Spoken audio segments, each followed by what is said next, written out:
sino que cumple el propósito, Señor, por el cual será enviada. Hoy te pedimos que seas tú quien nos enseñe, que sea tu Espíritu Santo, Señor, quien se glorifique en todo lo que aprendamos, Padre de la gloria, en esta tarde. Te lo suplicamos, Señor, guíanos, dirígenos, en el nombre poderoso de Cristo Jesús. Amén y amén. Démosle un fuerte aplauso al Señor, por favor. Wow, ¿cuántos creen que Dios es bueno? ¿Estamos listos para aprender hoy? Amén. Hoy vamos a hablar acerca de un tema súper interesante. Vamos a hablar acerca de la transferencia de espíritus, ¿ok? Pero no solamente la transferencia de espíritus malos, sino también la transferencia del Espíritu Santo, ¿verdad? ¿Qué tan cierto hay de todo esto? ¿Qué dice la Biblia al respecto? Pero también vamos a hablar acerca de la armadura de Dios, ¿verdad? Las diferentes partes de la armadura de Dios, y estamos seguros que el Señor va a bendecir nuestras vidas. ¿Me dicen amén? Abran sus Biblias si son tan amables y se ponen de pie por reverencia a la palabra de Dios. Y abren sus Biblias déjenme ver por aquí, en Efesios 6:16, o en la página de su libro, en la página 153 está el pasaje que fundamenta lo que vamos a estar estudiando hoy. ¿Cuántos creen que ha sido de bendición este libro de estudio? Pues les tengo malas noticias, una clase más después de y se acaba el libro. Yes, ya después solamente vienen temas 100% hermenéuticos, totalmente estudio profundo aparte del libro, pero vamos a seguir con esta clase hasta terminar con todo lo relacionado a la guerra espiritual. Dice así: para honrar al Padre, al Hijo y al Espíritu Santo. Sobre todo tomad ¿qué? El escudo de la fe, con que podáis apagar todos los dardos de fuego del maligno. Que el Señor añada bendición a su palabra. Pueden sentarse si son tan amables. Voy a hacer un pequeño recap, una pequeña recapitulación de lo que hemos estado aprendiendo acerca de la armadura de Dios. Y luego del escudo de la fe nos vamos a ir al estudio profundo, exegético y hermenéutico de lo que es la transferencia de espíritus malignos, ¿ok? O si es posible la transferencia del Espíritu Santo, como algunos dicen, te voy a transferir mi unción, recibe el Espíritu Santo y todas estas cosas que hoy en día estamos viendo. Vamos a ver qué dice la Biblia al respecto, ¿ok? Pero primero hablamos acerca del casco. Diga conmigo, el yelmo, ¿verdad? Aprendimos que la cabeza está particularmente expuesta a las tentaciones de Satanás, al yo y a la fama. El casco nos ayuda para cuidar nuestra mente, para cuidar nuestra cabeza de las tentaciones de Satanás, del yo, ¿verdad? El egoísmo, el elogio, la vanagloria, que fue el pecado de Satanás, y la fama, ¿ok?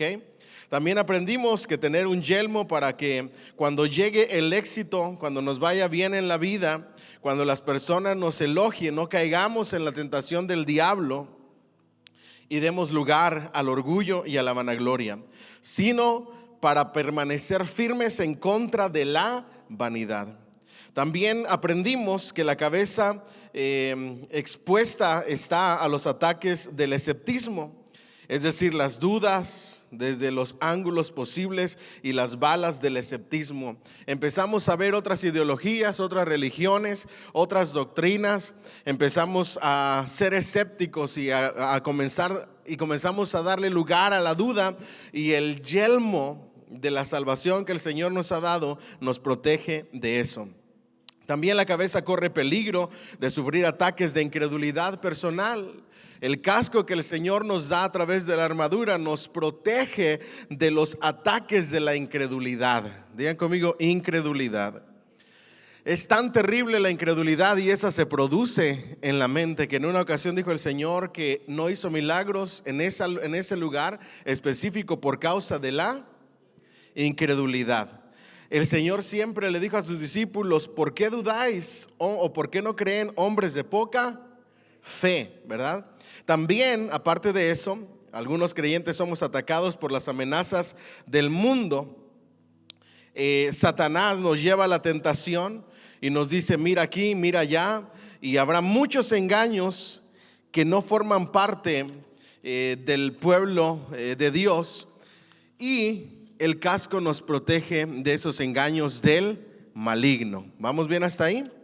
Después también aprendimos que los oficiales, cuando hacían la ronda por el regimiento, examinaban los yelmos. Es decir, los oficiales de alto rango, esto ya es historia y cultura, ¿ok? Y voy en la página 137 en la recapitulación. Examinaban los yelmos de los soldados para certificar que estuvieran lubricados. Diga conmigo, lubricados. Ahora recuerden, y esto es muy importante, saber la cultura romana y qué era lo que hacían con la armadura de Dios. No solamente deberían de estar bien lubricados, sino que ya que en aquellos tiempos se solía lubricar los yelmos para que brillaran y se conservaran en buen estado, las junturas y las hebillas, ¿ok? Entonces diga conmigo, brillar y cultivar la mente en buen ¿qué? Estado, ¿ok? Para eso es el yelmo, ¿ok? No se consentía que hubieran cascos oxidados, y suele contar que cuando los soldados marchaban con sus yelmos de bronce y sus plumas blancas, brillaban con gran fulgor bajo el sol. Pero algunos cristianos omiten mantener su esperanza clara, no la mantienen resplandeciente. Diga conmigo, esperanza resplandeciente. Eso significa mantener los cascos en buen estado y que brillen con nuestra esperanza, ¿ok? Que resplandezcan con la esperanza que tenemos de nuestra salvación completada. No la mantienen resplandeciente, su esperanza se oxida por la falta del uso, con lo que al cabo de no mucho tiempo se asientan incómodamente sobre sus cabezas y se cansan en la lucha. Oh Espíritu Santo, dice el pastor Spurgeon, unge nuestras cabezas con aceites frescos, haz que tus santos avancen temibles cual ejército con estandartes. Diga conmigo bien fuerte, por favor, cabezas ungidas con aceite. ¿Con qué se lubricaban los cascos? Con aceite. En la aplicación y el simbolismo, nuestras cabezas deben de estar ungidas con el aceite ¿de qué? Del Espíritu Santo. Que el yelmo era generalmente considerado insignia de honor también. La esperanza del cristiano es el mayor honor y gloria que tenemos. Aquellos que verdaderamente llevan el casco de la salvación no pueden avergonzarse del evangelio, de la esperanza que tenemos. Y también el casco, dice, no se puede razonar muy bien con el pretexto, a mí qué me importa, a mí qué me importa, a mí qué me importa. El ignorar de manera clara y concisa, a propósito, los principios de Dios que vienen a nuestra cabeza con el conocimiento de su palabra, eso también nos va a afectar si no tenemos el casco, ¿verdad? Hablamos acerca del calzado la semana pasada. El calzado, las sandalias y nos hablan de ser cristianos activos, ¿verdad? De que tenemos que movernos, de que no podemos ser estatuas sin vida, de que tenemos que avanzar. Los terrenos que nos vamos a encontrar son terrenos escabrosos, pero el calzado apropiado para afrontar el peligro nos va a ayudar para poder enfrentar las tentaciones y pelear la buena batalla. ¿Me dicen amén? También tendremos dificultades del camino, listos para zambullirnos sin temor a través del fuego, el agua, espinos y cardos. No importa por dónde caminemos o que la vida nos traiga a nuestro caminar, si tenemos bien puesto el calzado del evangelio, de la paz de nuestro Señor Jesucristo, podemos caminar y avanzar sin rendirnos. También hablamos de que refleja la verdadera belleza, el calzado con su perfecta delicia en la voluntad del Señor. Debemos de caminar en la voluntad del Señor cuando tenemos esas sandalias, las sandalias de caminar en la voluntad del Señor. El evangelio de la paz nos ayuda en todas las necesidades, sana todas las heridas causadas por nuestros antiguos pecados y conviene a nuestras partes más delicadas. Sea cual sea la debilidad, el evangelio lo cubre. Sea cual sea la angustia, su paz la alivia. El evangelio de la paz Llega con ese calzado en cualquier caminar de tu vida mientras tú tengas esas sandalias del evangelio de su paz bien puestas. También es un calzado maravilloso para proporcionar al que lo calza una pisada firme. Diga conmigo, pisadas firmes. Saber en dónde estás parado, eso nos habla de lo doctrinal. Pueden venir fuentes y corrientes de doctrinas llegando a tu mente, pero tú vas a permanecer firme porque estás bien calzado con el calzado del evangelio, y no te van a llevar las doctrinas falsas y los falsos maestros que vienen disfrazados como lobos de un lado para otro. También el calzado del texto es igualmente famoso por su idoneidad para marchar por el camino de la obligación cotidiana. Nosotros tenemos muchas obligaciones cristianas, y la única manera de poder caminar en nuestras obligaciones cristianas es si tenemos puestos el calzado del evangelio de la paz. No me avergüenzo del evangelio, porque es que poder de Dios para salvación. Prueba este calzado y comprobará que le ayuda a correr sin cansarse y a caminar sin fatigarse. Este calzado del evangelio es como lo que dice la palabra: caminarán y no se cansarán, correrán y no se fatigarán. Es un calzado que nunca se desgasta. Es eficaz, agente de conservación, que nos va a ayudar a preservarnos en el camino correcto, caminando en el propósito de Dios para nuestras vidas. Este camino puede que sea escabroso, con malas pisadas como las pisadas de las cabras de Engadi, a veces por parajes tan estrechos y tan altos que el ojo del águila no lo puede discernir. La sangre de los peregrinos que nos precedieron salpican el camino de la gloria a la gloria. Sin embargo, de todos los peligros que asedian a nuestros pies, nos protegerá la preparación del evangelio de la paz. Hoy caminamos salpicados de sangre porque seguimos las pisadas de la iglesia primitiva de nuestros antepasados. Por eso es que el cristiano siempre camina por la sangre, sobre la sangre de los mártires. Pero aún a pesar de cualquier camino al que nos enfrentemos, estamos dispuestos a entregar, si es necesario, nuestra vida por nuestro Señor Jesucristo. ¿Me dicen amén? La preparación del evangelio de la paz nos prepara para ir en contra de los temores y conflictos dentro y fuera de la persona.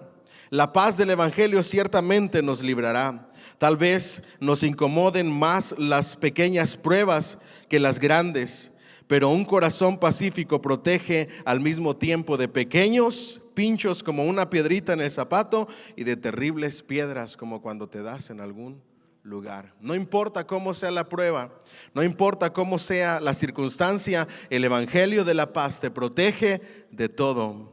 ¿Me dicen amén?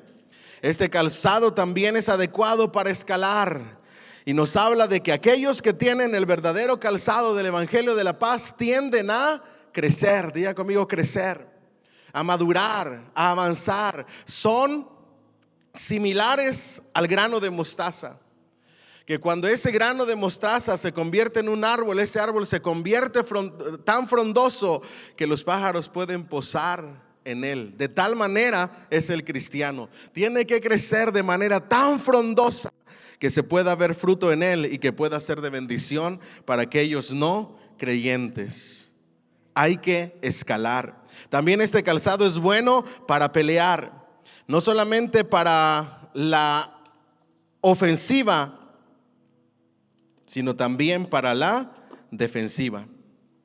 Ese zapato debe de estar, ese calzado debe de estar bien fuerte para que no resbales, para que no caigas, para que te pares firmes, para que puedas defenderte.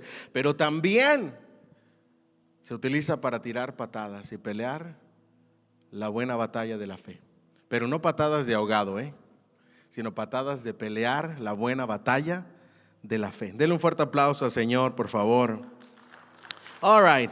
Después de esta recapitulación, vamos a ir ahora a lo que nos faltó, que no está en el libro, y creo que no está en el libro por la razón de que es muy sencillo el significado, pero vale la pena mencionarlo. ¿Okay? Y vamos a hablar hoy acerca de la armadura del cristiano y nos vamos a ir a lo que es el cinturón. ¿Ok? Déjenme lo encuentro por aquí. El cinturón de la verdad. Dice: manténganse firmes, ceñidos con el cinturón de la verdad. Hay que recordar que el cinturón que llevaban los soldados romanos era ancho y servía para mantener la túnica interior en su lugar, a la vez que protegía y daba soporte al cuerpo. Era como una especie de faja. ¿Okay? Era ancho, servía para ceñirte. Eso significa ceñir vuestros lomos. ¿Okay? Con el cinturón. No solamente te preparaba para que cuando llevabas la túnica se afirmara bien y pudieras pelear, sino que también le daba soporte y le daba fortaleza al cuerpo. De esa misma forma, los cristianos debemos de conocer la verdad sobre quién es Jesús, sobre la salvación que nos ha dado, sobre la doctrina cristiana y vivir una vida íntegra que honre nuestra posición en Cristo. El diablo siempre va a intentar y tratará de engañarnos con sus mentiras para que fallemos. Pero para eso debemos de tener el cinturón de la verdad. ¿Y quién es la verdad? Su palabra es verdad. Cristo es la verdad. Él es el camino, la verdad y la vida. Su palabra es verdad. La única forma, una de las formas de la armadura que te vas a mantener firme, que te vas a mantener en postura, que te vas a tener soporte para tu vida espiritual, es la verdad. Y para poder conocer la verdad, ¿qué hay que hacer? Hay que escudriñar las Escrituras. Escudriñadlas a profundidad. ¿Por qué? Porque son como tesoros. Rebuscar lo mejor de la palabra y llegar a su correcta comprensión. ¿Alguien me puede decir amén? All right. De esa manera vamos a echar y vamos a hacer a un lado las mentiras del diablo. Lo único que puede combatir la mentira es la verdad. ¿Ok? Y nosotros debemos de cuidar mucho la verdad. Hoy estuve en una ordenación, bueno, no una ordenación, un consejo de pastores para ordenar un hermano de Nepal que quiere ser pastor en nuestra asociación.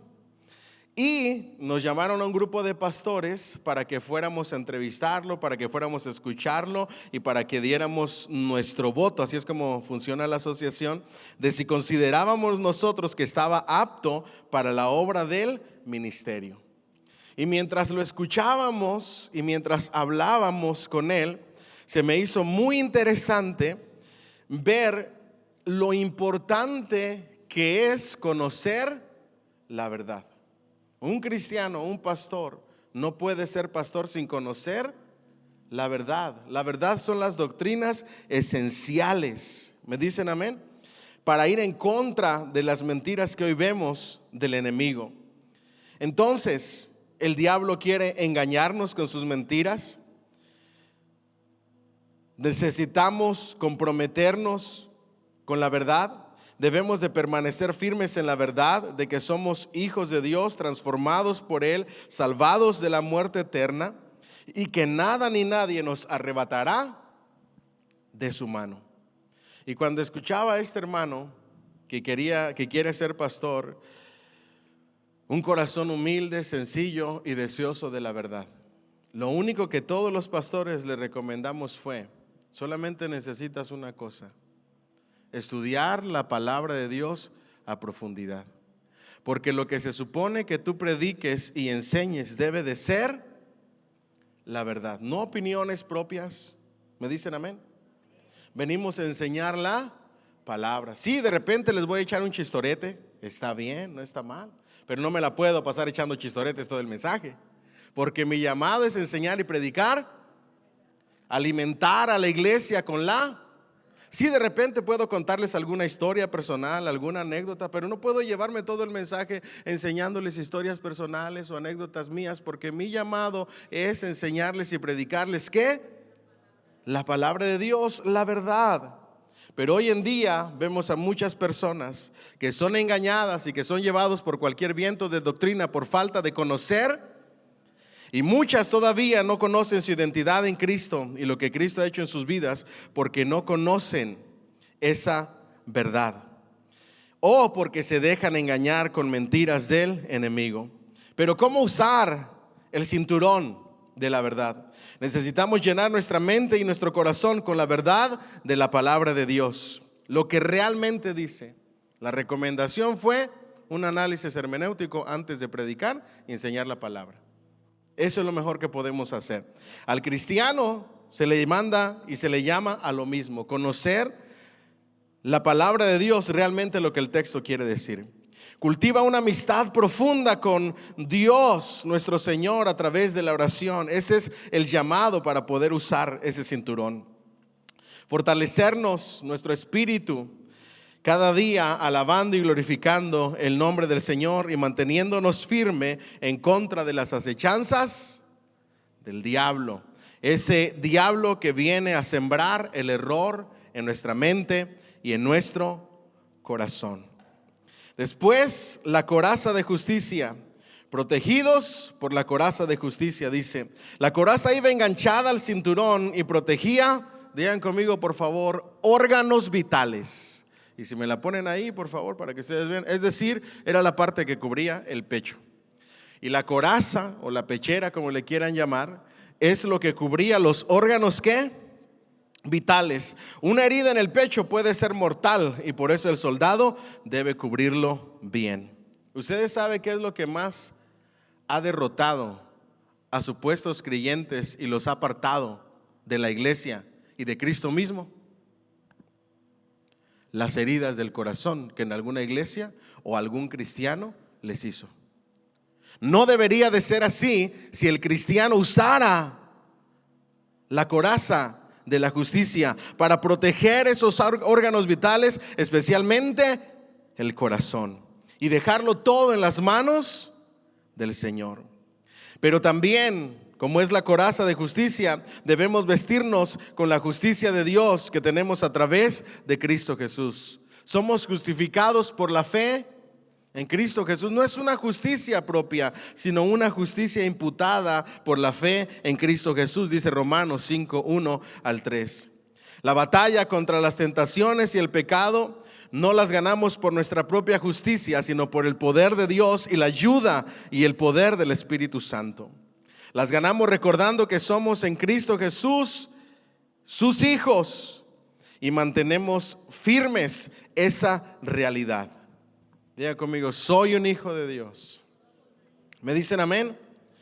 Cuando Dios nos mira, ¿a quién creen ustedes? Cuando Dios el Padre nos mira a nosotros, ¿a quién creen ustedes que están realmente viendo?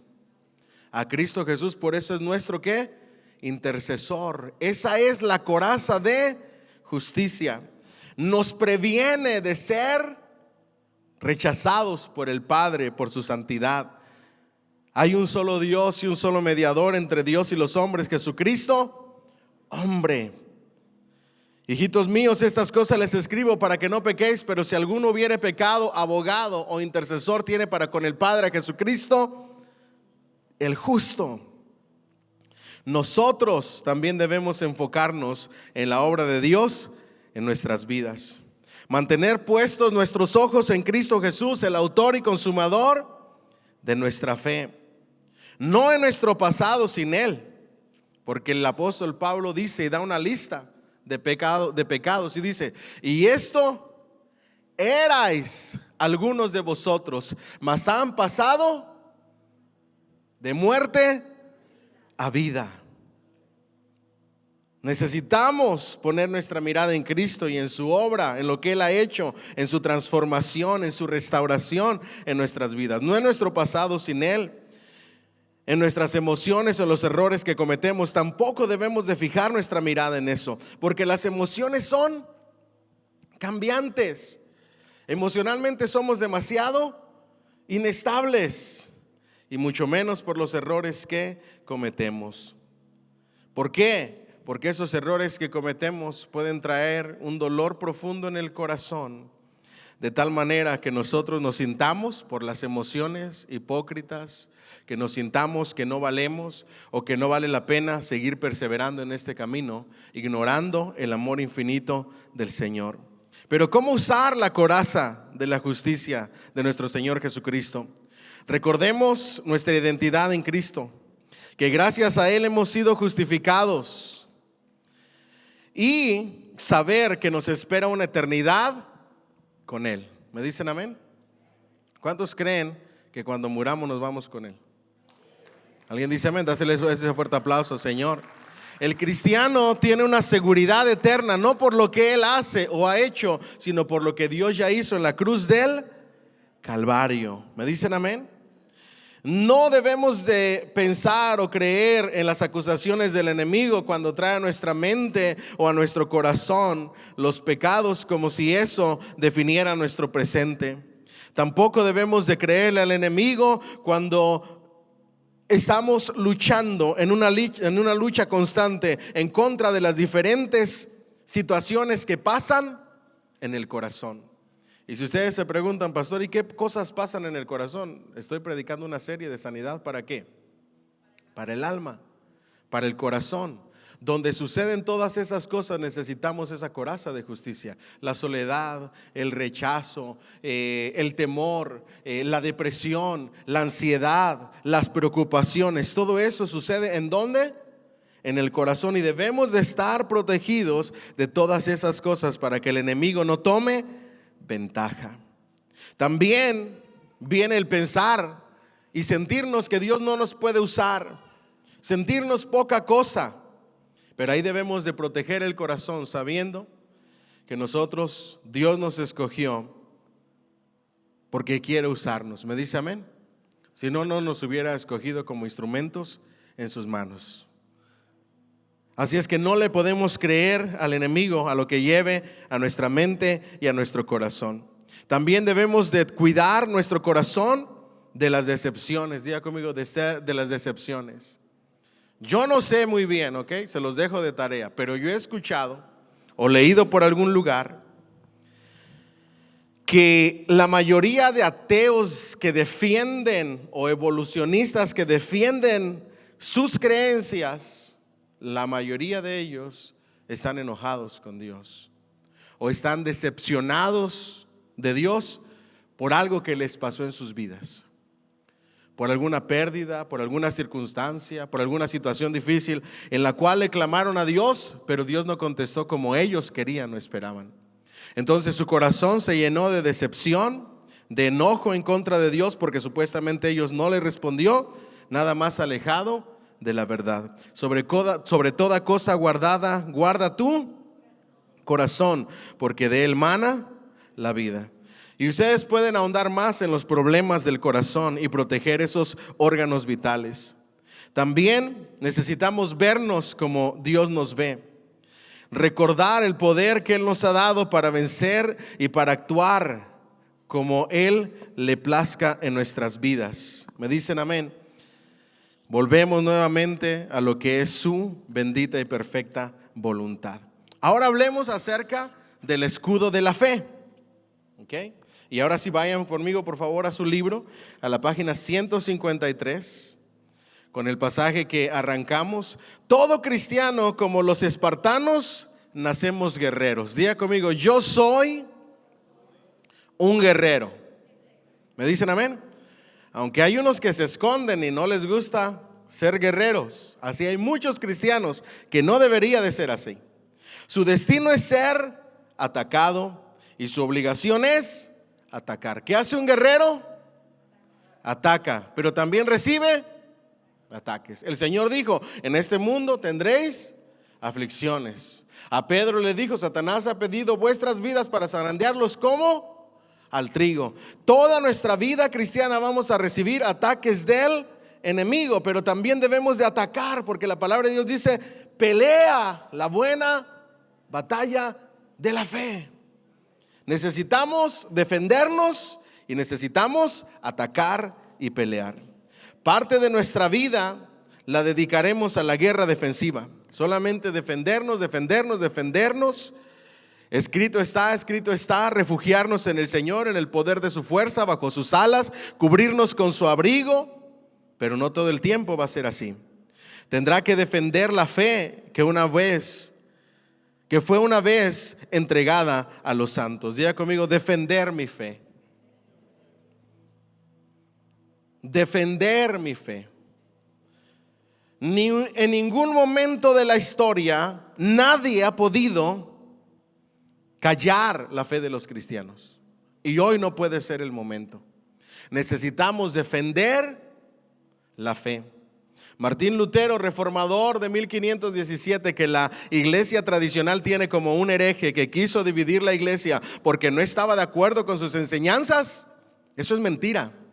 No estaba de acuerdo con el paganismo dentro de la iglesia y las falsas enseñanzas no bíblicas.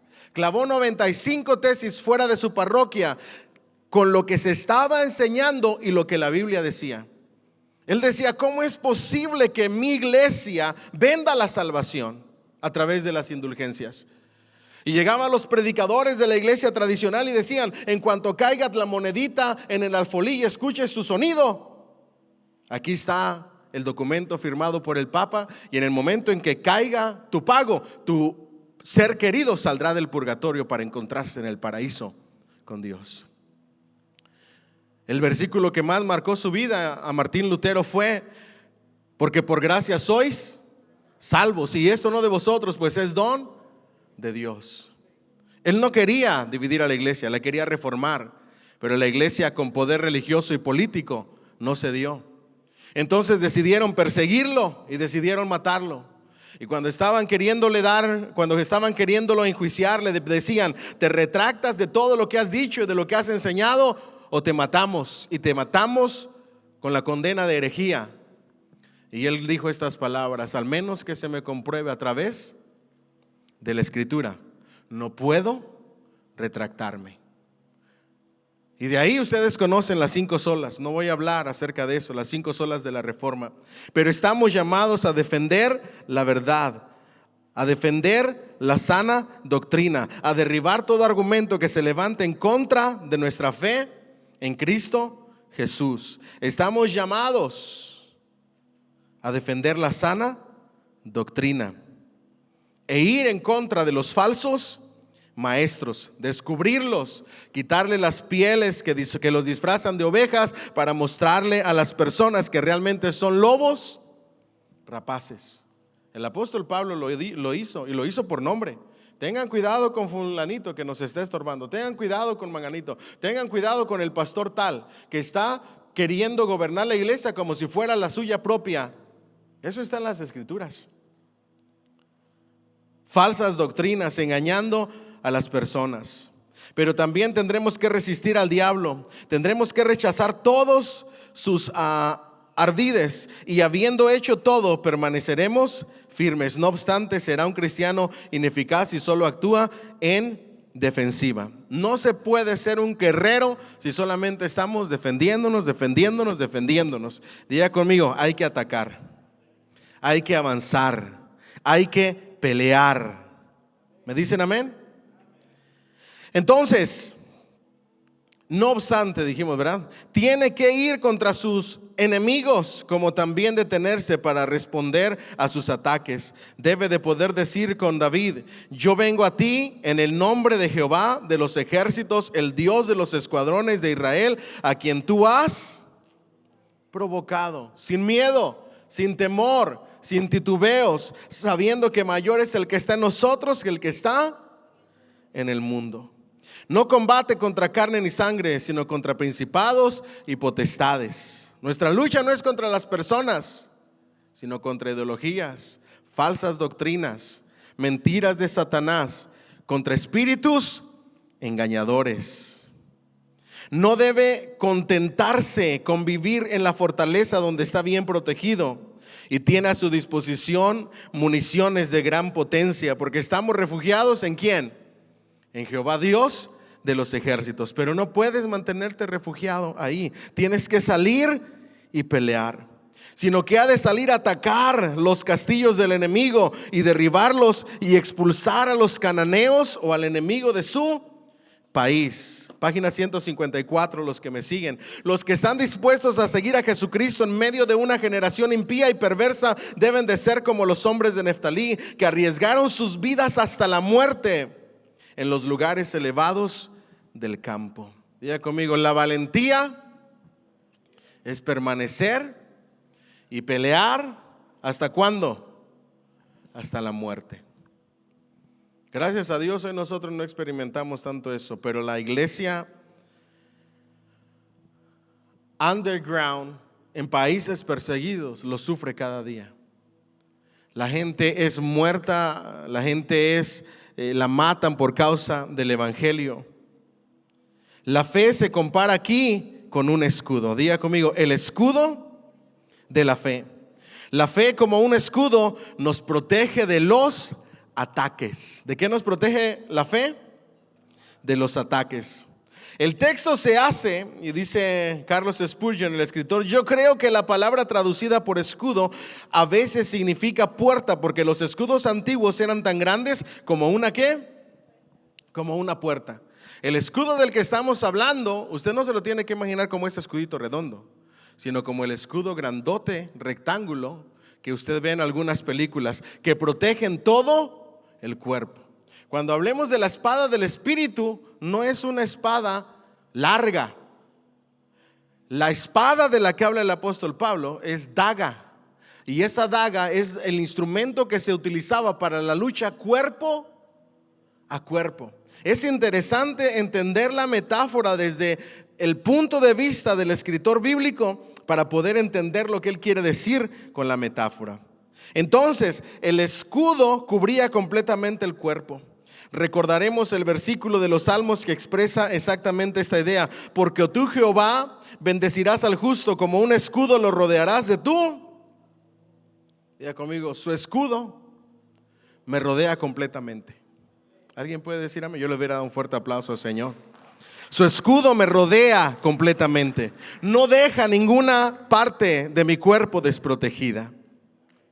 Lo mismo que el escudo cubría al hombre entero, así la fe envuelve enteramente al hombre y lo protege de todos los misiles, no importa a qué parte del mismo vayan dirigidos. La fe protege al hombre entero. Que el ataque satánico vaya en contra de la cabeza, ahí protege el escudo de la fe. Que intente engañarnos con ideas teológicas no resueltas, que nos tiente a dudar de aquellas cosas que hemos verdaderamente recibido. El pensamiento inestable generalmente deriva de la debilidad de la fe. Pensamiento inestable, fe débil. ¿Lo puede repetir conmigo? Pensamiento inestable, fe débil.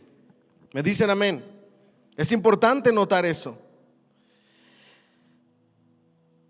Un hombre con una fe sólida en Cristo se aferra de tal manera a las doctrinas de la gracia que no se puede separar de ellas. Digan conmigo, fe sólida se aferra de las doctrinas, de las promesas del Señor. ¿Me dicen amén? Fe inestable se tambalea. Una fe débil. Fe sólida se aferra a las doctrinas del Señor, a su palabra y a sus promesas. Sabe en lo que ha creído, entiende lo que ha recibido. No podría y nunca renunciaría a lo que sabe que es la verdad de Dios. Nunca renunciaría. Ningún verdadero cristiano puede negar su fe. El que niega su fe realmente nunca, es más que probable, la tuvo. Porque el que verdaderamente ha puesto su fe en Cristo, le pueden decir, maldice a Cristo o te mueres, y él está dispuesto a entregar su vida por el Cristo que le salvó. Si bien la fe protege la cabeza, el escudo de la fe protege la cabeza, también protege el corazón, porque protege todo el cuerpo. Cuando se presenta la tentación de amar al mundo, la fe sustenta pensamientos de futuro y confianza en el galardón que aguarda al pueblo de Dios. Y sabemos que nada vale más que lo que Dios ha preparado para nosotros. Nada en este mundo se compara a lo que Dios ha preparado para nosotros. Nos espera algo mejor. Y permite al cristiano estimar el oprobio de Cristo como mayor riqueza que los tesoros de Egipto o los tesoros de esta tierra. Y de este modo su corazón está protegido. Sobre toda cosa guardada, guarda tu corazón. En este caso, el escritor, el pastor Carlos Spurgeon dice, hay que cuidar el corazón con el escudo, pero ahora de aferrarnos al materialismo, de poner nuestra mirada y nuestra confianza en las riquezas, pensando que eso es eterno y descuidando lo verdaderamente eterno y haciendo tesoros aquí en la tierra, en lugar de estar haciendo tesoros en el cielo.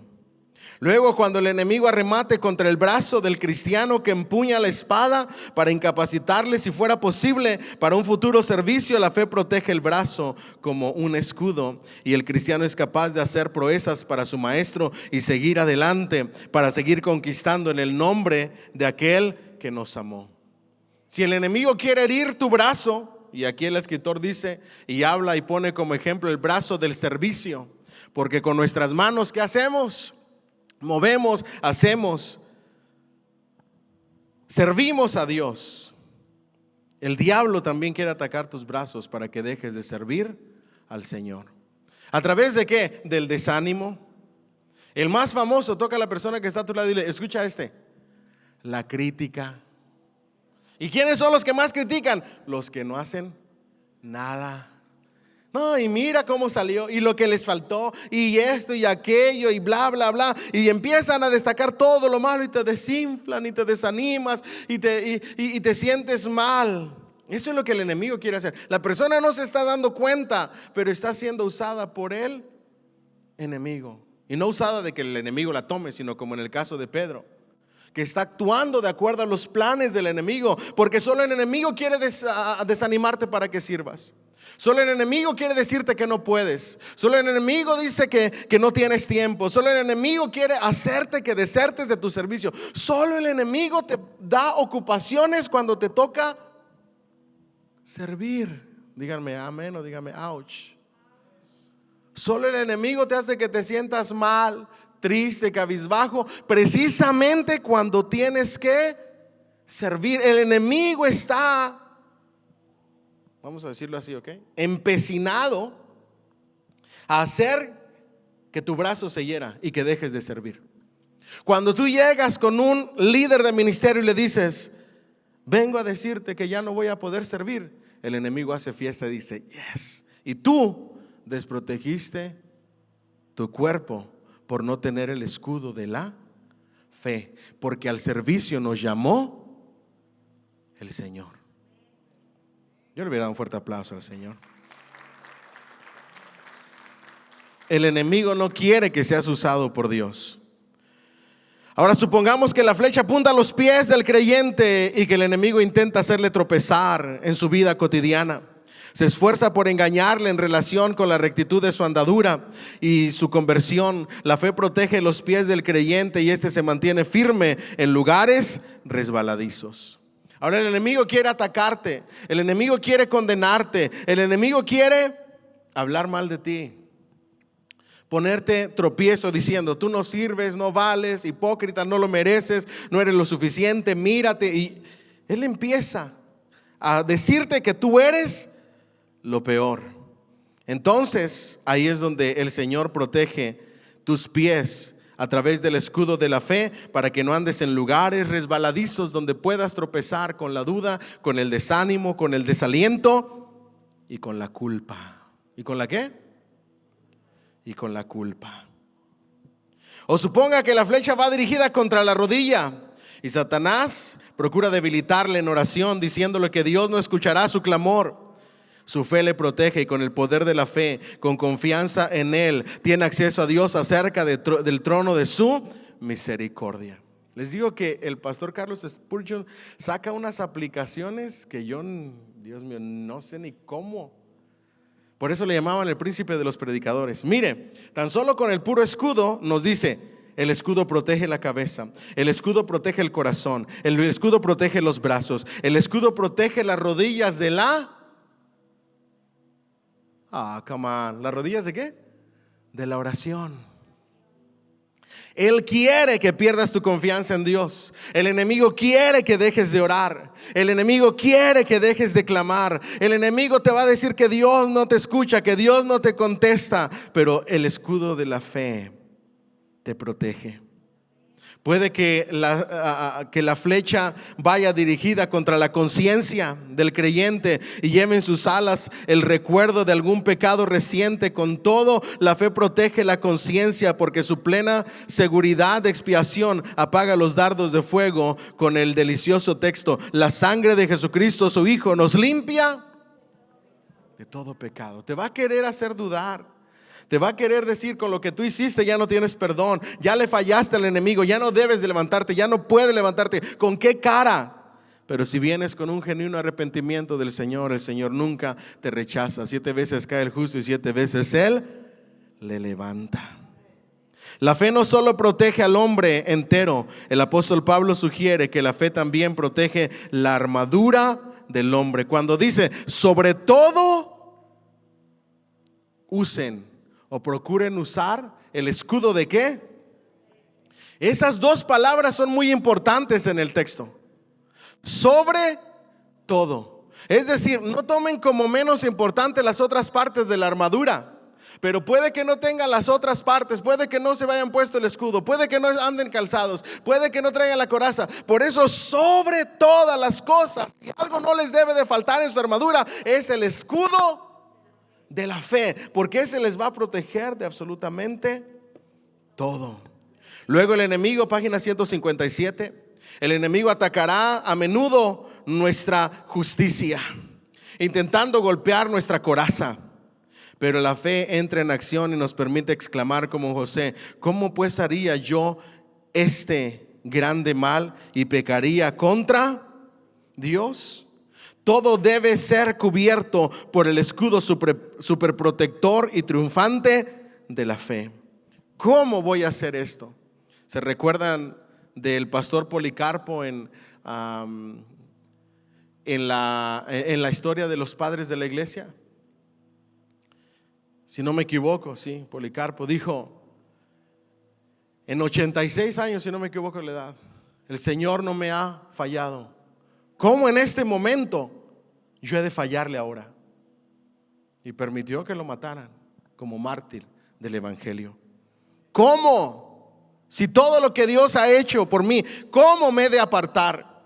¿Cómo he de abandonar la mano puesta en el arado? ¿Cómo he de mirar hacia atrás? Algunos cristianos piensan que la fe les permitirá escapar de los golpes, que si tuvieran fe todo sería pacífico y tranquilo. Piensan que van a cabalgar suavemente hacia el cielo y cantar a lo largo de todo el recorrido. ¿Por qué ponerse entonces la armadura si no vas a pelear batallas? El caminar del cristiano no es color de rosa. Se nos manda a pelear la buena batalla. ¿Por qué alistarse si uno no va a luchar?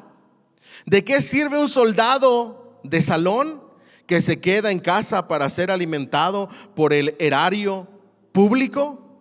¿De qué sirve ser un cristiano sin pelear la buena batalla? ¿De qué sirve ser un cristiano sentado en una silla? ¿De qué sirve ser un cristiano que no actúa, que no predica, que no evangeliza, que no sirve? ¿De qué sirve ser cristiano sin hacer nada?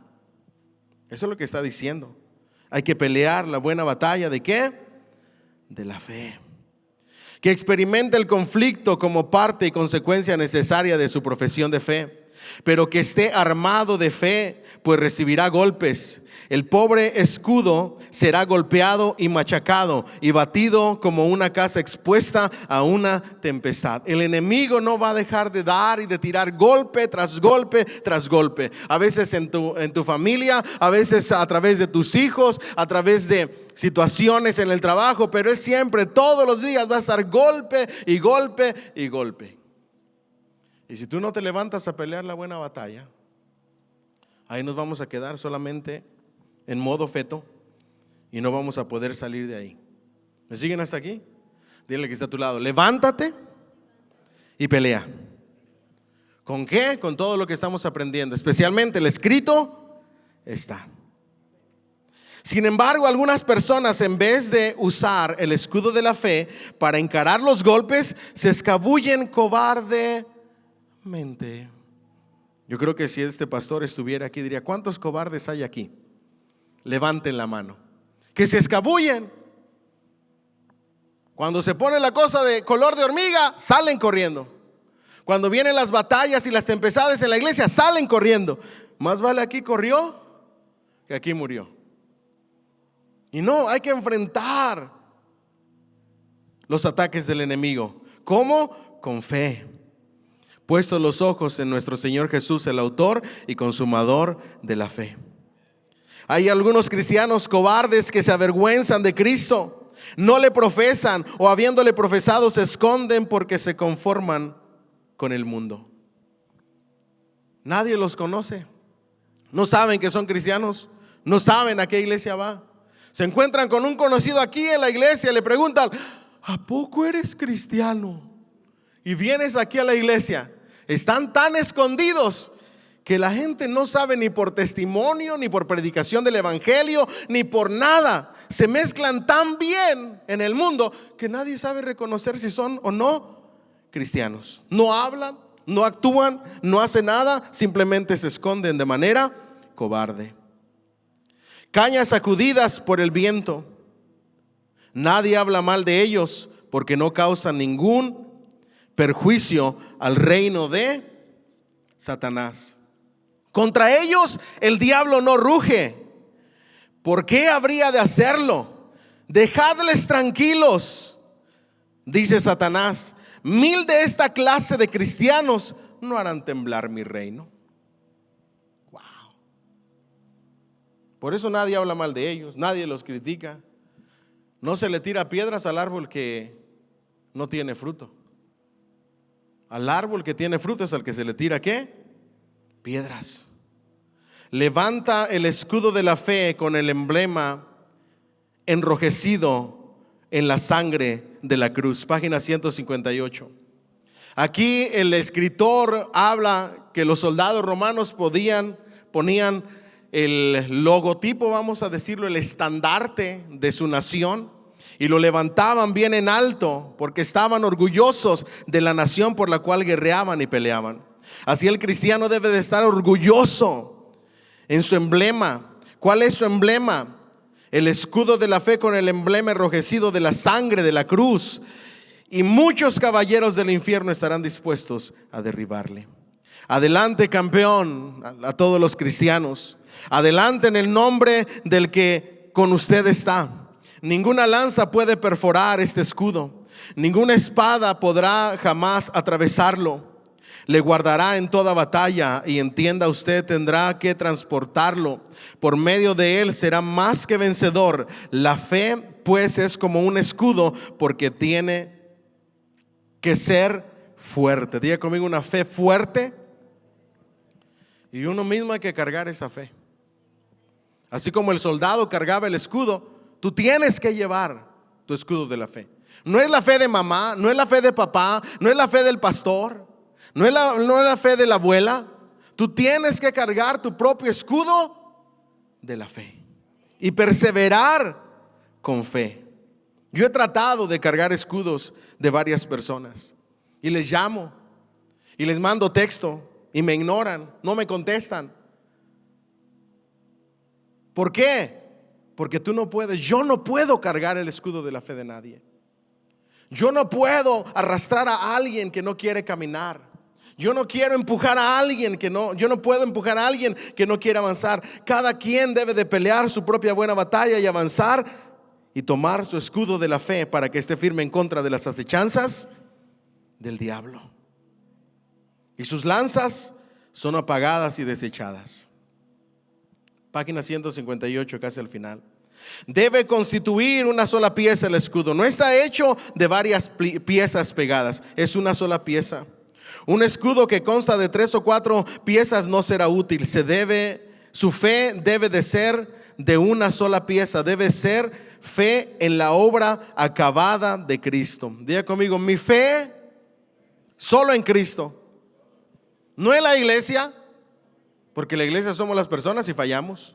No es los líderes religiosos de la iglesia, porque somos seres humanos y fallamos. No es la denominación, porque la denominación está llena de gente y la gente fallamos.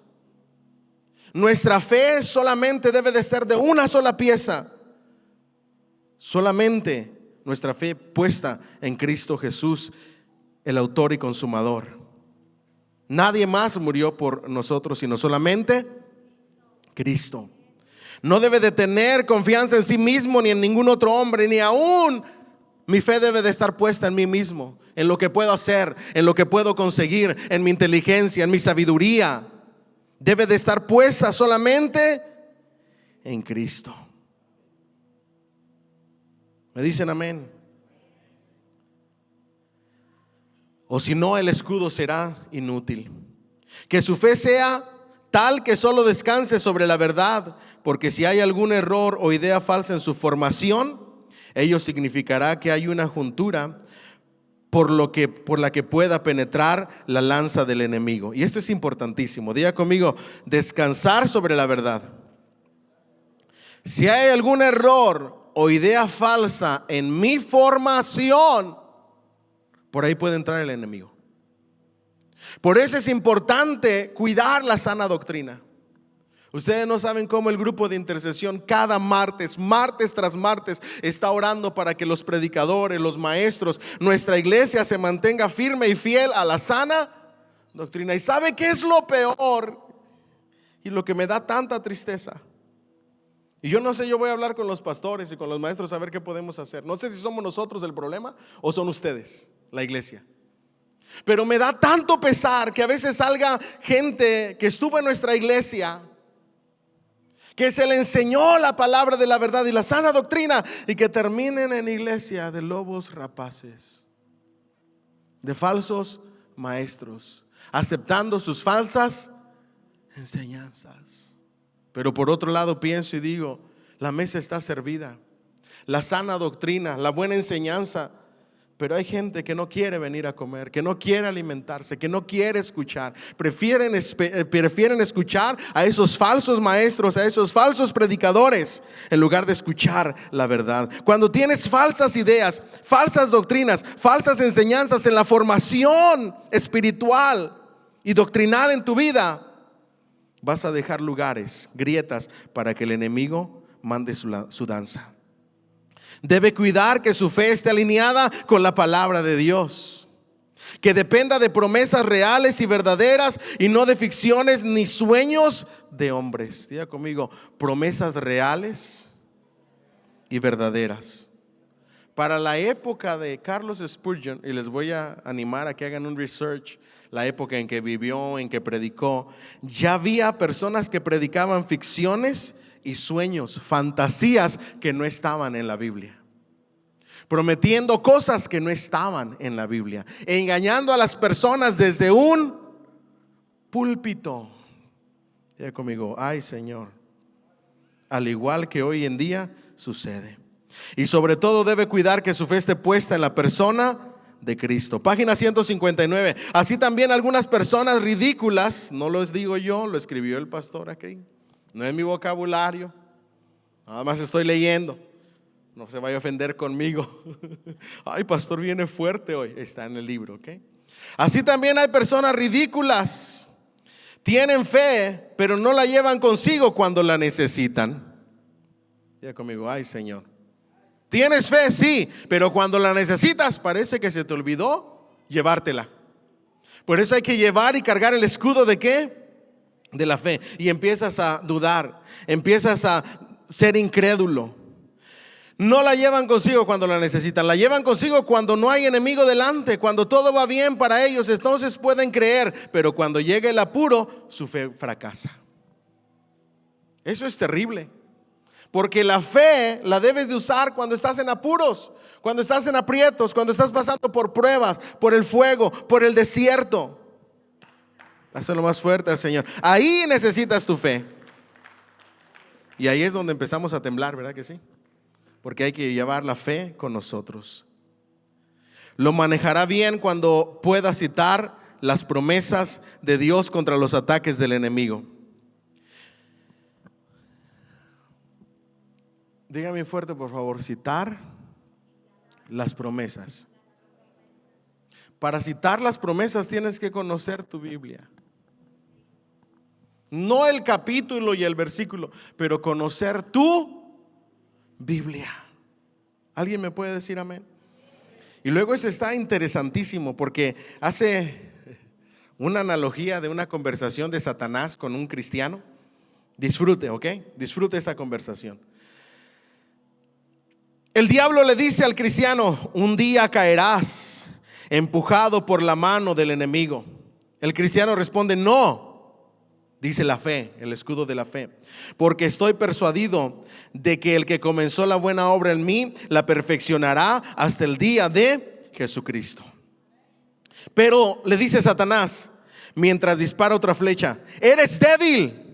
El cristiano le responde a Satanás: sí, dice la fe, manejando su escudo, pero mi fuerza se perfecciona en la debilidad. Miren nada más la palabra. Por tanto me gloriaré en mis debilidades para que el poder de Cristo repose sobre mí. Pero, le dice Satanás, grande es tu pecado. Responde el cristiano: sí, a través del escudo de la fe. Sí, dice la fe, esgrimiendo la promesa, pero Él es poderoso para salvar a todos los que se acercan a Dios por medio de Él. Pero le vuelve a decir el enemigo, blandiendo su espada y lanzando una tremenda estocada: Dios te ha abandonado. Contesta el cristiano con el escudo de la fe: no, Él aborrece el abandono, no echa fuera a su pueblo, ni tampoco abandona a su heredad. Dígame amén. Pero al final te tendré, le dice Satanás al cristiano. No, dice el cristiano con el escudo de la fe, rompiéndole la mandíbula a Satanás con estas palabras: Él ha dicho, yo doy a mis ovejas mi vida eterna. Ellas nunca perecerán, ni nadie las arrebatará de mi mano. Esto es lo que dice el escritor: yo entiendo por manejar el escudo de la fe. Denle un fuerte aplauso al Señor, por favor. Ahora, ese es manejar el escudo de la fe usando las promesas de Dios. Pero el pastor Spurgeon se va más allá y nos enseña a través de la palabra cómo usar el escudo de la fe, pero a través de la doctrina bíblica. ¿Qué vimos anteriormente? Las promesas de la palabra. ¿Qué vamos a ver ahora? La doctrina bíblica. Entonces viene Satanás y dice: ¿qué? Pregunta Satanás: ¿hay en ti para que seas salvo? ¿Qué hay en ti para que seas salvo? Pero la fe se levanta manejando esta vez doctrinalmente el escudo y responde: ¿no ha elegido Dios a los pobres de este mundo, ricos en fe y herederos del reino que ha prometido? A los que le aman, ¿no ha levantado? Déjenme se los vuelvo a leer porque estaba en la otra página, ¿ok? Porque si no le perdemos el entusiasmo. All right.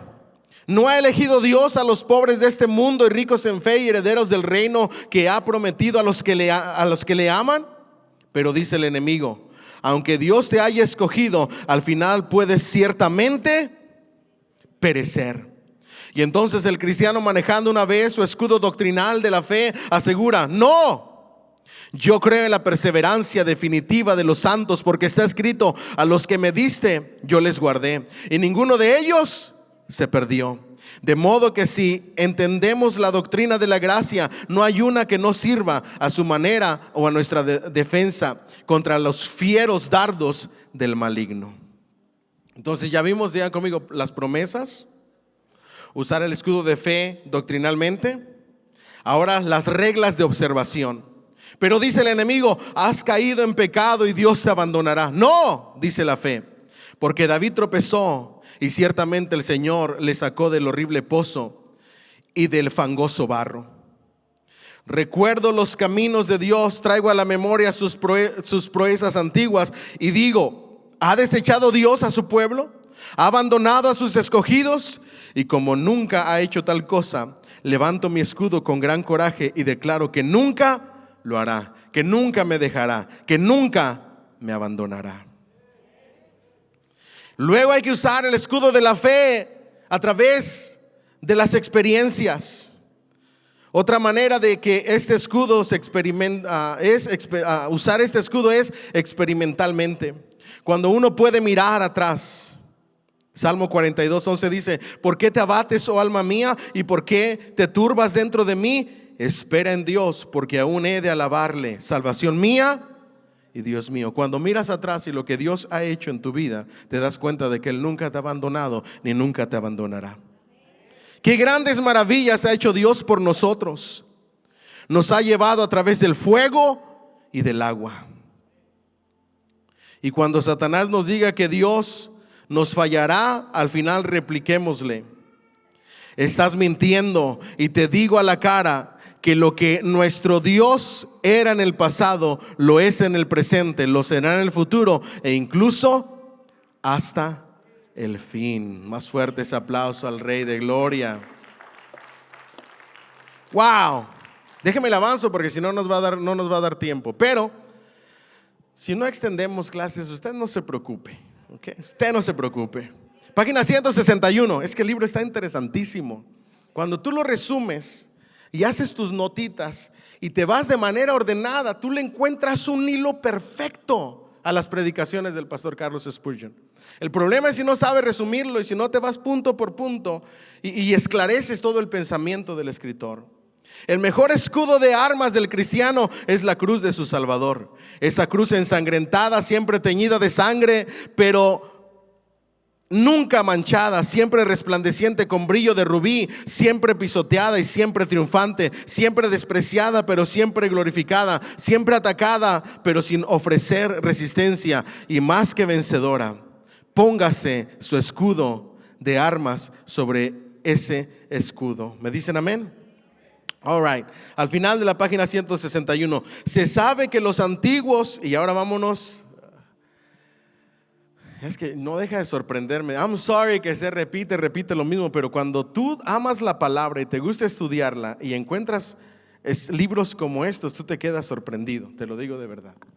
Ya nos dio la aplicación, ya nos enseñó metáforas, ya nos hizo meditar en todo lo relacionado al escudo. Ahora nos va a dar el análisis histórico, cultural. Se sabe que los antiguos usaban pequeños dardos, tal vez ligeras flechas de caña, untadas ¿con qué? En las guerras, untadas con veneno. Unas pequeñas flechas que eran dardos, pequeños dardos, pequeñas flechas untadas con veneno. Estas flechas eran llamadas dardos encendidos. ¿Cómo se les llamaba a las flechas envenenadas? Dardos encendidos. Porque tan pronto tocaban la carne o raspaban la piel, inyectaban toxina ponzoñosa en las venas. A veces los antiguos también empleaban dardos cuyas puntas se habían impregnado de algún líquido inflamable que ardía en vuelo para incendiar las tiendas de sus adversarios o quemar casas en ciudades asediadas. Dos clases de dardos de fuego. Número uno, los dardos encendidos, flechas con veneno. Número dos, flechas con una especie de estopa, con un líquido inflamable que no se apaga ni a pesar del viento y que llegaba. Por eso el escudo de la fe es usado para apagar los dardos de fuego. ¿De quién? Diga conmigo, ahora entiendo. Ve la tentación o la blasfemia o la insinuación que viene contra ella con veneno. ¿A qué le dice veneno entonces? Diga conmigo, tragedia. ¿Sí? Perdón, blasfemia, diga conmigo, blasfemia. Insinuación, ese es el veneno. Y con fuego para quitarle la vida y quemar su bienestar. La fe atrapa el dardo, no solo lo recibe, sino que le quita el aguijón y lo apaga. Ahora, esto no está en el libro, pero si ustedes hacen un estudio más profundo, histórico-cultural, muchos comentaristas dicen que el escudo romano también tenía una especie de corcho, como una especie de corcho, y cuando entraba la lanza encendida, en cuanto atravesaba ese corcho especial, se apagaba. ¿Okay? También para tenerlo en mente. Casi al final de la página 162. En las competiciones griegas antiguas, la meta del enemigo era acercarse lo suficiente como para apartar el escudo y apuñalar por debajo de la armadura. Y eso también, ¿quién lo hace? Satanás. Por eso Pablo habla de una lucha cuerpo a cuerpo. El enemigo va a querer hacer a un lado tu escudo de la fe para atacarte en las partes que tengas descubierta de tu armadura. Esto es lo que quiere hacer Satanás. Cuide de su escudo. No viva en perpetua incredulidad.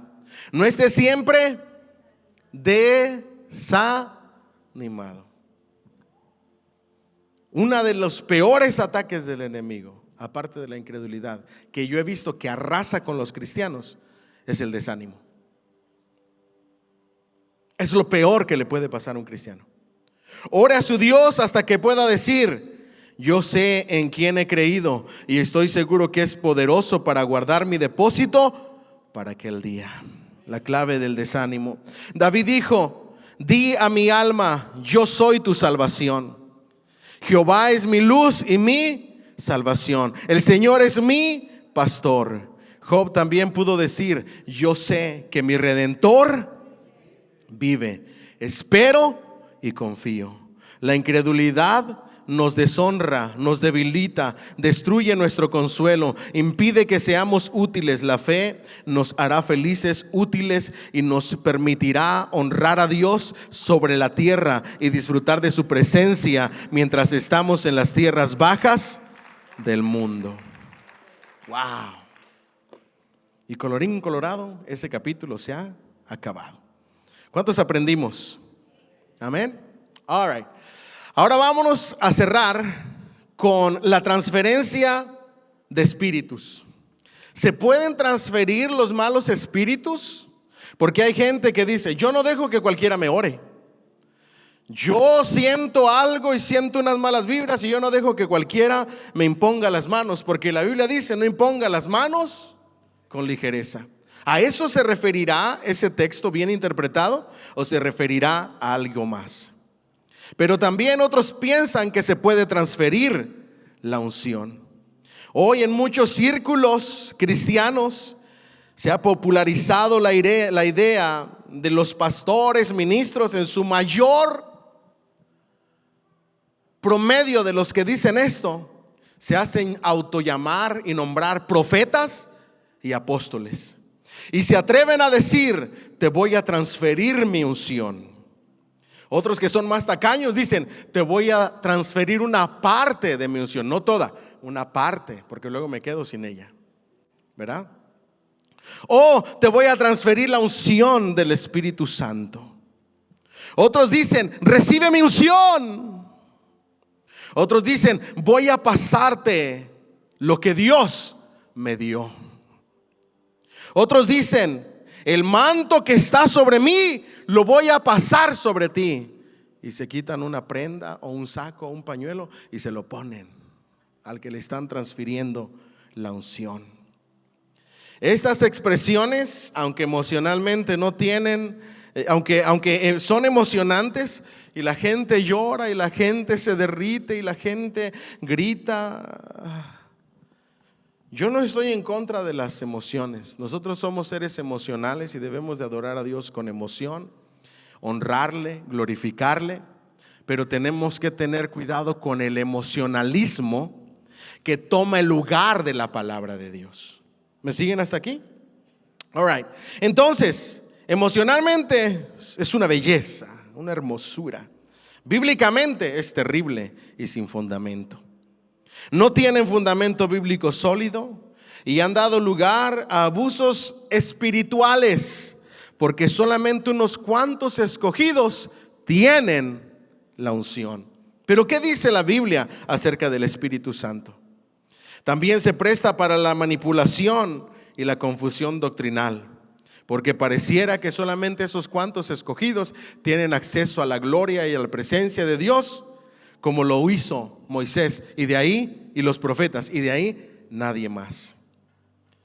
La Biblia enseña claramente que el Espíritu Santo no se transfiere ni se transmite. Dios lo da. Dale más fuerte ese aplauso al Señor. Se lo vuelvo a repetir, el Espíritu Santo no se transfiere ni se transmite de persona a persona. El Espíritu Santo es Dios mismo y Él desciende y habita y llena a quien el Padre quiere, y cuando el creyente está en obediencia y en fe. Dios da y llena a quien Él quiere, como Él quiere, y no es una transferencia, es Dios mismo quien lo hace. Ahora, para poder entender la doctrina de la transferencia falsa del Espíritu Santo con la enseñanza, con la doctrina verdadera, hay que ver la naturaleza del Espíritu Santo y su obra según la Escritura. Número uno, el Espíritu Santo no es una cosa o una energía para transferirse. El Espíritu Santo es una persona. Él hace como Él quiere, como a Él le place. Y nosotros no gobernamos el Espíritu Santo, ni le mandamos ni le damos órdenes. Él nos gobierna y nos da órdenes y nos manda, como lo hizo en el libro de Hechos. ¿Me dicen amén? Entonces yo no puedo ir y decir, recibe el Espíritu Santo ahora. ¿Y si Dios no quiere? ¿Y si la persona no está preparada? ¿Y si a Dios no le place? ¿Quién soy yo para mandar y gobernar al Espíritu Santo? En el libro de Hechos tú ves, el Espíritu Santo les prohibió y les dijo, no vayan por ahí, vayan a esta región.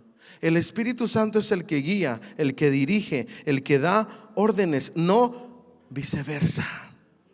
Zacarías 4:6 dice, entonces respondió y me habló diciendo, esta es palabra de Jehová a Zorobabel, que dice, no con ejército ni con fuerza, sino con mi espíritu, ha dicho Jehová de los ejércitos. El Espíritu Santo no es una fuerza, dice Zacarías.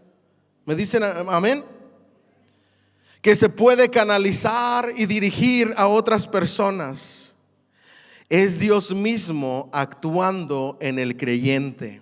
¿Qué es el Espíritu Santo? Dios mismo actuando en el creyente. Y el Espíritu Santo, como la tercera persona de la Trinidad, es soberano, personal y diga conmigo, libre. Él es soberano y es libre de hacer como Él quiere y como a Él le plazca. Yo no le doy órdenes al Espíritu Santo, amén.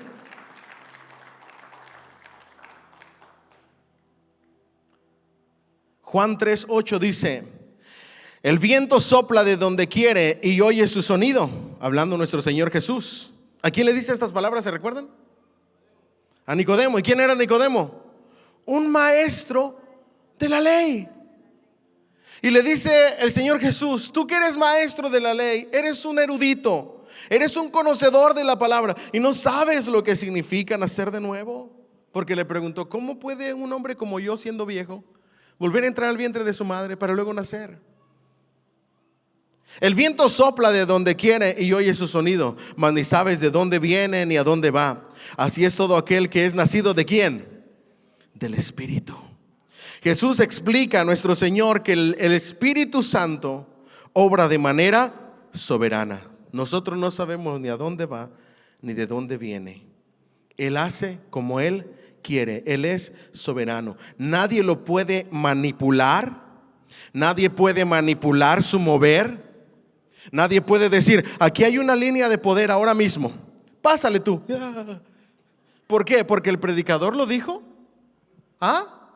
O hacer un llamado y decirles a ustedes, pasen ahora, porque ahorita el Espíritu Santo les va a tocar y les va a llenar. Reciban ahora. Y toda la gente se está cayendo.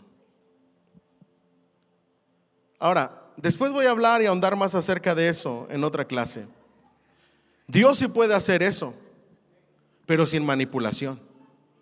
Dios tiene el poder para derribar a quien sea. Lo hizo con el apóstol Pablo. El resplandor de la gloria de Dios lo dejó ciego y cayó. El Espíritu Santo sí puede hacer eso, como Él quiere, a la hora que Él le place, no cuando yo diga. ¿Me estoy explicando? Ni con quien yo diga, porque ahorita vamos a ver cuáles son los pasos bíblicos o lo que una persona, un cristiano tiene que hacer para ser lleno del Espíritu Santo cada día. No podemos usar nuestra voluntad humana haciendo rituales externos y decir, eres lleno del Espíritu Santo. Hechos 5:32 dice, y nosotros somos testigos suyos de estas cosas, y también el Espíritu Santo, el cual ha dado Dios a los que le obedecen. Y ahí entramos en materia. ¿A quiénes da el Espíritu Santo el Señor Dios Todopoderoso? A los que le obedecen. ¿Quiénes reciben la llenura del Espíritu Santo? Los que le obedecen. ¿Usted cree que de verdad todas esas personas que se caen, bueno, yo voy a decir la mayoría de ellos se tiran al piso, todos esos que hacen su escándalo y su show, en su totalidad, todos sean obedientes? ¿Ah? Hace muchos años alguien me preguntó, ¿por qué hoy el Espíritu Santo no se mueve con la época de los apóstoles, con ese poder sobrenatural? La respuesta es fácil y sencilla, y se define en algo que esos primeros cristianos tenían, que hoy nos cuesta demasiado a nosotros, y se llama obediencia. Aquí el apóstol Pedro afirma que Dios da su espíritu. ¿Quién da su espíritu? Dios, el predicador, el profeta, el apóstol, el ministro, el intercesor. Dios da su espíritu a los que le obedecen.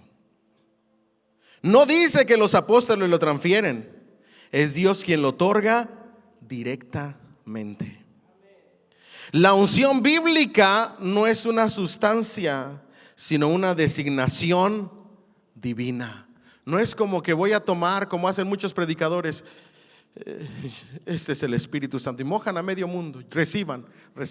Otros se han ido a lo peor, sacan una manguera y empiezan a mojar a toda la gente. Reciban. Eso no es una sustancia, es un espíritu, es Dios. Y llena a las personas por designación divina. Primera de Juan 2:20 dice, pero vosotros tenéis la unción del Santo y conocéis todas las cosas. ¿De quién viene la unción? Del Santo. ¿De quién es la unción? Del Santo. Primera de Juan 2:27, pero la unción que vosotros recibisteis de Él permanece en... ¿De quién recibimos la unción? De Él. No de los predicadores, no de los pastores, no de las personas que oran. Yo sé que ustedes están preguntando, pastor, y entonces cuando dice que impusieron sus manos sobre ellos y recibieron al Espíritu Santo, luego les voy a explicar a qué se refiere, ¿ok? Porque todo es un efecto dominó y todo encaja por sí solo en el contexto bíblico. No se me desesperen, ¿ok? Ahorita estamos viendo quién es el que lo da, de quién viene. Y no tenéis necesidad de que nadie os enseñe, así como la unción misma os enseña todas las cosas, y es verdadera y no es mentira, según ella os ha enseñado. Permaneced ¿en quién? En Él. ¿De qué enseñanza habla? De la fe en Cristo Jesús para salvación. Porque nadie nos puede enseñar, por mucho que se esmere, y obligarnos a venir a los pies de Cristo. ¿Quién nos tiene que tocar y nos tiene que dar convicción de pecado para venir a los pies de Cristo? ¿Quién tiene que recorrer el velo de nuestro entendimiento para que nos resplandezca la luz del Evangelio? ¿Quién nos puede enseñar la verdad del Evangelio de redención de Cristo? El Espíritu Santo, porque nadie puede llamar al Señor si no es por el Espíritu. Entonces la unción no es una energía que se transmite, es la presencia y enseñanza interna del Espíritu Santo en cada creyente. No se recibe de un hombre, sino de Cristo mismo. El Señor Jesús dijo, les conviene que yo me vaya, pero no los dejaré huérfanos. Enviaré ¿a quién? Perdón. ¿Quién lo envía? Cristo Jesús. ¿Me dicen amén? Ahora vamos a hablar acerca de la imposición de manos desde el Antiguo Testamento hasta el Nuevo Testamento. En el Antiguo Testamento, el imponer las manos tenía 3 significados principales. Número 1, identificación con el sacrificio. ¿Ok? Diga conmigo, identificación con el sacrificio. Levítico 16:21. Y pondrá Aarón sus 2 manos sobre la cabeza del macho cabrío vivo, y confesará sobre él todas las iniquidades de los hijos de Israel, todas sus rebeliones y todos sus pecados, poniéndolos así sobre la cabeza del macho cabrío, y lo enviará al desierto por mano de un hombre destinado para esto. Este acto era simbólico. Diga conmigo, simbólico. No es que él tenía los pecados de la gente, los ponía sobre la cabeza del macho cabrío y entonces se transferían los pecados. No es eso, es un acto simbólico. No se transmitía energía de pecados, sino es lo que expresa ese acto simbólico, es identificación y sustitución. Diga conmigo, sustitución. ¿Quién es ese macho cabrío quien llevó nuestros pecados del mundo? Jesucristo. Todos los pecados de la humanidad fueron transferidos solamente sobre una persona. Su nombre es Cristo. Mientras estaba en la cruz del Calvario, él exclamó: Padre, Padre, ¿por qué me has desamparado? ¿Por qué me has abandonado? ¿Qué estaba pasando en ese momento para que el Señor clamara a gran voz? De manera que ni los látigos, ni la lanza, ni las espinas, ni los clavos le hicieron clamar de esa manera. Algo peor sucedió que el maltrato físico: el abandono de su padre, la santidad del padre.